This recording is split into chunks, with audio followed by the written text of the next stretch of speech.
Manila. State-owned aircraft manufacturer PT Dirgantara Indonesia (DI) says it has completed the manufacturing of two NC212i aircraft ordered by the Philippines. Equipped with ramp doors and a modern navigation and communications system, the multi-purpose plane, which is the latest generation of NC212 and has a carrying capacity of 28 passengers, is the first Indonesian aircraft ordered by the Philippines. The Philippines has not upgraded its Air Force's fleet's aircraft in the last 20 years.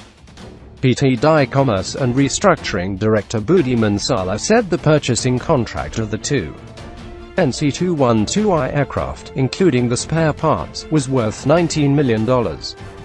We can do it in affordable prices, and with no dependency to the US. You can also put Israeli technology inside, Budiman said. He accompanied Raymundo de Vera Elefante, Undersecretary for Finance, Ammunitions, Installations and Materials at the Department of National Defense, and Philippine Air Force Chief of Air Staff Maj.Gen. Rozzano D Briguez during a visit to the company's fixed-wing airplane hangar in Bandung on Friday. Budiman further said the delivery of the aircraft would be conducted after Philippine pilots received training about the instruments and technical conditions at PT DI. We will take it on time. Hopefully, it will arrive in the Philippines in the first semester of next year.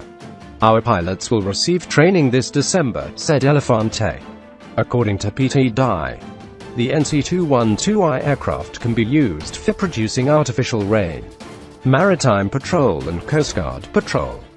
More than 600 units of its previous generation C212 series have been used by 38 countries, including Chile, Mexico, South Africa, Spain, Thailand, the Philippines and the United Arab Emirates.